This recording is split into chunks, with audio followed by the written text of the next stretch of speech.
அடுத்த செய்தியாக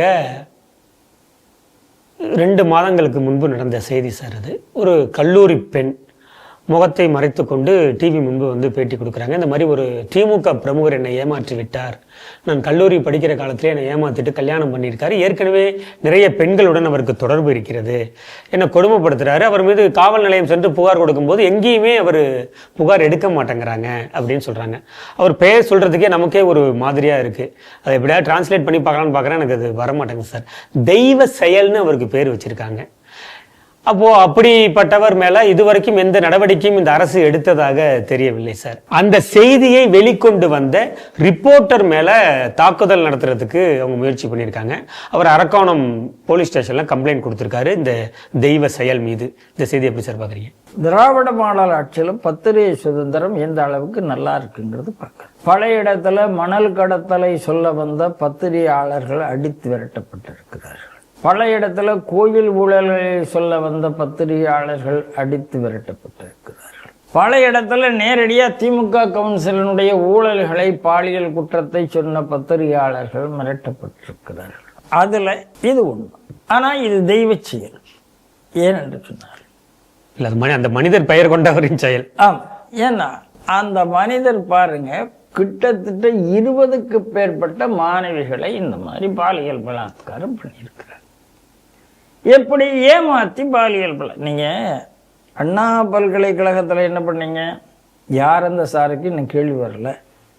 யாராவது ஒரு மாணவி போய் நீங்க புகார் பண்ணால் அந்த மாணவியை மிரட்டுகிறீர்கள், காவல்துறை மிரட்டுகிறது, எஃப்ஐஆர்லயே நீங்க யாருன்னு சொல்லிட்டு எஃப்ஐஆரை கசிய விடுகிறது. அப்புறம் இப்ப பொள்ளாச்சி விஷயத்துல நீங்க என்ன நடந்தது?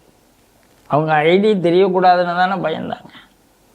ஆனா உடனடியாக யாராவது புகார் சொன்னா எப்படி முத்தம் கொடுத்தீர்கள், எப்படி கட்டி அணைத்தீர்கள், அதெல்லாம் சொல்லுங்க. அவர் எப்படி கட்டி அணைத்தார்?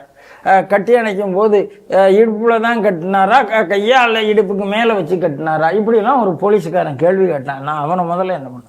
அப்புறம் இந்த கேட்டு அவர் சொன்னார், இடுப்பில் கையை வைத்து கொண்டே கையை அப்படி மேலே ஏற்றினார்னு எஃப்ஐஆர்ல நீங்க எழுதுறீங்கன்னு ஒரு கற்பனைக்காக சொல்றோம். அப்படித்தானே அந்த எஃப்ஐஆர் அவ்வளவு மட்டமான எஃப்ஐஆர். முத்தமிட்டார், கட்டிப்பிடித்தார்லாம், அதெல்லாம் பாலியல் பலாத்காரம் சொன்னார்னு போதாது, உதட்டில் கையை வைத்தார், இதெல்லாம் என்னன்னு எனக்கு புரியவே இல்லை. அப்போ நீங்க என்ன சொல்ல வரீங்க? திமுக காரர் என்றால் அவருக்கு கைது கிடையாது, அவர் என்ன பாலியல் அத்துமீறலும் பண்ணல, அதுதானே சார். எல்லா இடத்துலையும் இப்படி திமுக காரர்களை, பாலியல் பலாத்காரம் பண்ணவர்களை காப்பாற்றி கொண்டிருந்தால் அதன் விளைவு என்ன?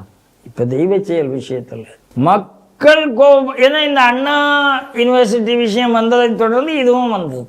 உடனே மக்களுக்கு அதிகம் அச்சு பத்திரிகைகள்லாம் எழுதினாங்க. ஆன்டிசிபேட்டரி பெயிலுக்கு மூவ் பண்ணார். அதுக்கப்புறம் தான் அவருக்கு எஃப்ஐஆர் போடப்பட்டது. ஆன்டிசிபேட்டரி பெயில் கொடுத்திருக்கார். அவர் வெளியில இருப்பதன் காரணமாக இன்னைக்கு பத்திரிகையாளரை அச்சுறுத்துகிறார். 20க்கும் மேற்பட்டவர்கள் புகார் சொல்லும் போது ஏன் வெளியில விடுறீங்க? உலகத்துக்கு போட வேண்டியதானே, ஏன் போடுறீங்க? அப்ப இந்த அரசாங்கம் இந்த தெய்வ செயல் விஷயத்திலையும் யாரோ இன்னும் சிலர் இருக்கலாம், அவருக்கு உதவி பண்ணலாம் அப்படின்னு வந்தா, இதை விட மாநிலத்தில் கல்லூரி மாணவர்களுக்கு, பெண்களுக்கு, இளம் பெண்களுக்கு ஆபத்தான சூழ்நிலை வந்ததே கிடையாது. திமுக ஆட்சிக்கு வந்தால் பெண்கள் மானபங்கப்படுத்தப்படுகிறார்கள், அவர்களுடைய மானத்துக்கு ஆபத்து வருகிறது என்பதுதான் மீண்டும் மீண்டும் நிரூபிக்கப்பட்டு வருகிறது. காவல்துறைக்கு தைரியம் இல்லை. திமுக காரர் குற்றம் சொன்னா அவர் அரெஸ்ட் பண்ணுவதற்கான தைரியம் இல்லை அப்படிங்கிறது நிரூபிக்கப்பட்டிருக்கிறது. தெய்வ செயல் இனி என்ன ஆகுதுன்னு பார்க்கலாம்.